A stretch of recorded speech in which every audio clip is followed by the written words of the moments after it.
Hey guys, welcome to Rihanna's Lens, where I interact with you about the components in the STEM field and introduce you to fascinating people who passionately inhabit the scientific and technical frontiers of our society.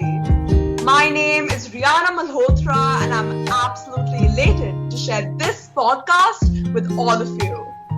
On this episode, I'm joined by a guest who's an ER nurse for the past 4 years. I'm so glad to welcome and introduce Kim Darpoh. Thank you so much for coming on. I can't wait to begin our discussion. Thank you so much for having me. I'm so elated to talk to you and discuss more about your profession. So let's just get straight to it and let me ask you, what exactly is it that motivated you to become a nurse? Yeah, so it's funny because I don't have like a specific story where like a family member or anything got sick, but from a very young age, I just really knew that I wanted to do a profession where it fit my personality. And my personality has always been like a kind, caring, nurturing spirit. And so I just felt like nursing would be the perfect career choice for me. So when I graduated from high school, I did my prerequisites to do nursing. And then when I actually graduated, I ended up loving the career. So I was happy that my assessment about that was right. Yeah, that's awesome. So it's great that you pursued something that you knew yourself, you knew what your personality was, and you really knew that you're going to outshine in this field. So it's good that you followed your dreams. Thank you. Moving on, what does a day in your life look like, especially in the ER? How How does it exactly work? Yeah, so it's very busy, as you can imagine. The ERs in general are typically fast-paced. So our ratios in my hospital are about 3 to 4 patients per nurse of different acuity types. Sometimes you get more sicker, just depending upon how the flow of the day is going or what type of patients are coming into your ER. But basically, you start off with, we do a lot of blood work and blood draws. So you're doing a lot of that. So we do a ton of IVs.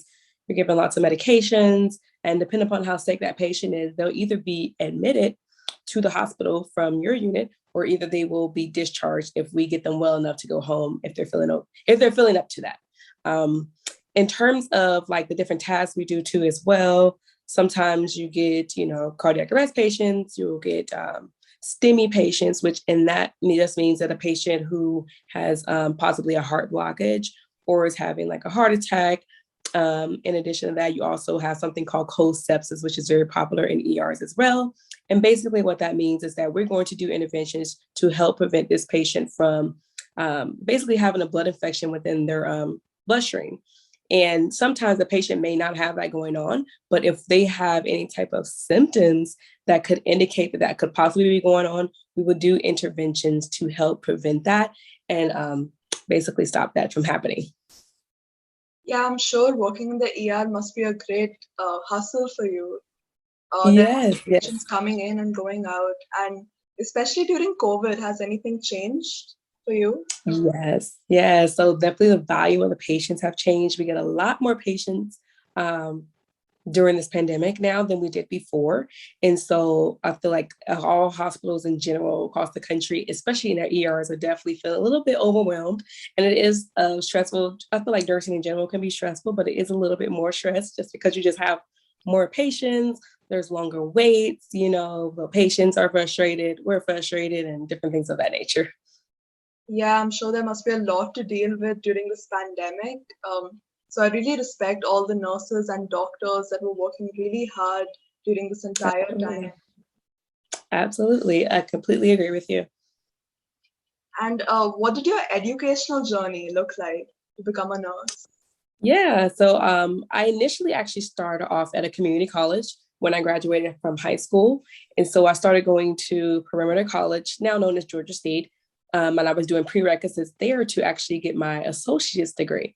At the time, I really didn't even have a clue much about a bachelor's degree. So I was just thinking I just want to get my nursing degree as fast as I can. So let me just do my associates. But once I realized that there was a bachelor's degree available and also the different opportunities that it would provide me by having my bachelor's degree, I went for that. So soon after I started my journey at my community college, I did transfer to Chamberlain University which has a bachelor's degree program. And I started there. And once I did graduate, I got my bachelor's degree.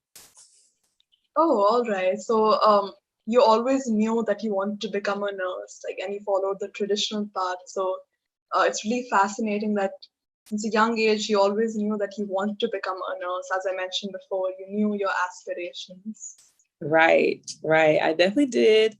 I think that a lot of people join nursing for different reasons. Sometimes they have like personal stories, but for me, in my case, it was just like, I felt like I would just be a good fit there and I would belong in the nursing field just because of the nature of how I am as a person. And in addition to that, I just felt like it was a great career because you can do so many different things. So if I get tired of ER, I can go do something else. And, I feel like that's the beauty of nursing. Like you can do so many different things within the field. Yeah, that's awesome. And when you became a nurse, was there any challenges that you faced initially? Sure. I think that adjusting as a new grad in your nursing role is definitely challenging. You definitely question yourself a lot because you don't fully have that confidence yet. I think that when you graduate nursing school, you have a lot of textbook knowledge, but when you actually graduate, it's different actually putting those skills into action. And especially when you don't, you're not perfecting those skills in the beginning, which is very normal because you're a new nurse. No one's expecting you to be perfect at everything. But one of my always challenging things when I first started as a nurse was definitely doing IVs. So, I just was like really disappointed about how long like it was taking me to really catch on. But, now 4 years in, that's like the least of my worries. If anything, you get better with time and experience. So it's just one of those things where you have to just keep working at it. And then eventually, you're going to be a pro at it. Yeah, absolutely. And over time, did you notice any technological advancements or did you have to learn anything new? Yeah, we definitely did. When I first started at the hospital that I'm working at, we worked with LVAD patients. So I know every ER is a little bit different, but basically what that means is that these are patients who have severe heart failure. And so their hearts are not sufficient in pumping the blood like it needs to. So basically an electronic type of device is implanted where their heart would normally be.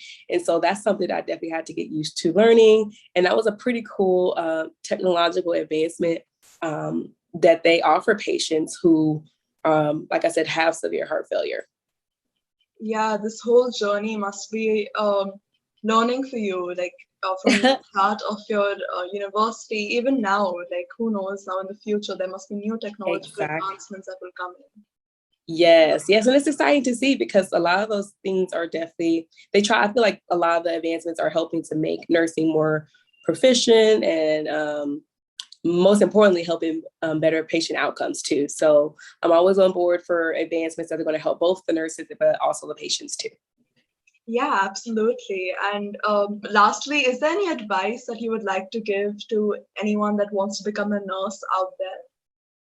Yes, definitely. I think that definitely prepare while you're in high school. So that way you can have the easiest transition into college and then ultimately throughout their nursing program. Definitely learn to be organized, be prepared to study a lot, don't cram for your exams, find people with similar aspirations as you. And what I mean by that is that maybe you have a friend who may not be in the nursing school program, but maybe you have a friend who's also trying to study to be in med school or some other type of profession where you know that you're putting your education as a priority. Link up with those people because I feel like they will be good support people for you, like when you are in the nursing program, because sometimes when you are in this type of program, many people don't really understand like the rigorous activity of it, both in and outside of school. Like even with clinicals, it can be a lot. And so I feel like you can always when you have a great support system, it just helps make things so much better. And it helps you too, because on those tough days, you're gonna need somebody to lean on. Yeah, well, thank you for that awesome advice. I will definitely keep that in mind, and I'm sure even the audience will.